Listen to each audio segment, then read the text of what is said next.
Baik, langsung saja saya mengambil salah satu kasus fintech P2P lending dari gagal bayar ke Farut. Saya akan membahas analisis kronologinya, dampaknya, jenis, model bisnis, dan solusi. Jadi saya mengambil sumber artikel Business dari Leubinus tahun 2006. Yang pertama, latar belakang kasus fintech. Jadi, finansial teknologi atau fintech merupakan inovasi layanan keuangan berbasis teknologi digital yang memudahkan masyarakat dalam memperoleh pembiayaan. Jadi, salah satu jenis fintech yang berkembang pesat adalah peer-to-peer atau P2P lending, yaitu platform yang mempertemukan pemberian pinjaman atau lender dengan penerima pinjaman borrower secara langsung melalui sistem online. Jadi perkembangan P2P lending di Indonesia mengalami peningkatan signifikan karena prosesnya lebih cepat, tidak memerlukan jaminan yang kompleks, serta dapat menjangkau masyarakat yang belum terlayani oleh perbankan. Namun pertumbuhan tersebut juga menimbulkan berbagai resiko, terutama resiko gagal bayar. Dalam beberapa kasus, gagal bayar tidak hanya disebabkan oleh kondisi ekonomi, tetapi juga berkembang menjadi tindakan penipuan atau fraud yang merugikan investor. Yang kedua, kronologi kasus. Jadi kronologi kasus yang dijelaskan dalam artikel dapat diuraikan dalam beberapa poin.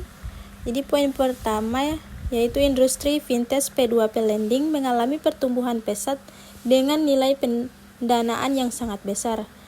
Poin kedua, banyak browser mengajukan pinjaman untuk kebutuhan usaha maupun konsumatif.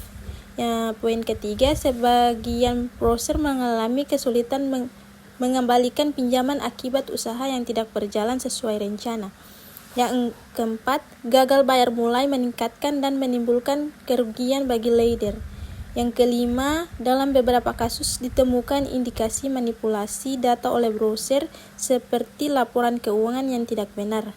Yang keenam, selain itu terdapat penyalahgunaan dana yang tidak digunakan sesuai tujuan awal. Yang ketujuh, beberapa platform juga kurang melakukan verifikasi yang ketat terhadap proyek pembiayaan. Yang ke-8, kondisi tersebut menyebabkan gagal bayar berubah menjadi indikasi fraud. Yang ke-9, otoritas menemukan adanya dugaan penipuan yang kemudian diproses secara hukum. Dan yang terakhir, kasus ini menjadi perhatian karena kerugian yang ditimbulkan sangat besar dan mempengaruhi kepercayaan publik terhadap fintech. Pembahasan ketiga yaitu jenis dan platform fintech. Jadi yang pertama, gagal bayar yaitu when prestasi. Gagal bayar merupakan kondisi ketika browser tidak mampu mengembalikan pinjaman sesuai perjanjian. Jadi hal ini biasanya disebabkan oleh kegagalan usaha, penurunan pendapatan, kesalahan proyeksi bisnis, dan kondisi ekonomi yang memburuk. Jadi kasus ini umumnya masuk ranah hukum perdata. Yang kedua itu fraud atau penipuan. Fraud terjadi apabila gagal bayar disertai unsur kesenjangan seperti manipulasi informasi proyek, pemalsuan data keuangan, penyalahgunaan dana, skema pembiayaan fiktif, penutupan utang lama dengan dana baru. Jadi kasus ini dapat masuk ranah pidana karena terdapat unsur penipuan. Pembahasan keempat yaitu penyebab dan dampak. Jadi penyebab terjadinya kasus. Ada beberapa penyebab utama kasus tersebut antara lain. Yang pertama, analisis kredit yang kurang ketat. Yang kedua, kurangnya transparansi informasi proyek. Yang ketiga, manipulasi data browser. Yang keempat, penggunaan dana tidak sesuai tujuan. Yang kelima, lemahnya pengawasan platform. Yang keenam, kurangnya literasi keuangan investor. Yang ketujuh, tekanan ekonomi yang menyebabkan usaha gagal. Dan yang terakhir, tidak adanya sistem detektif fraud yang memadai. Dan kedua, dampaknya yang ditimbulkan.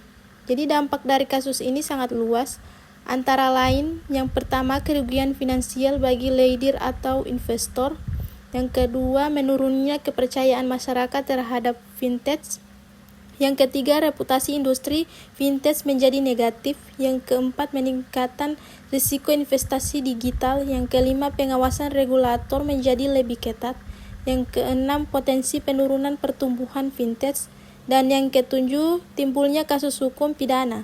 Dan yang terakhir, kerugian ekonomi bagi pelaku usaha yang terlibat. Pembahasan terakhir yaitu solusi dan kesimpulannya. Jadi, solusi yang dapat diterapkan untuk mencegah kasus serupa. Poin pertama, memperketat analisis kelayakan borrower. Yang kedua, meningkatkan transparansi proyek pembiayaan. Yang ketiga, menerapkan sistem manajemen risiko yang kuat. Yang keempat, pengawasan lebih ketat dari regulator. Yang kelima, penggunaan teknologi deteksi fraud. Yang keenam, edukasi kepada investor mengenai risiko. Yang ketujuh, audit berkala terhadap platform fintech. Yang kedelapan, menegakkan hukum tegas terhadap pelaku penipuan. Dan kesimpulannya, jadi kasus fintech P2P lending menunjukkan bahwa gagal bayar tidak selalu berarti penipuan.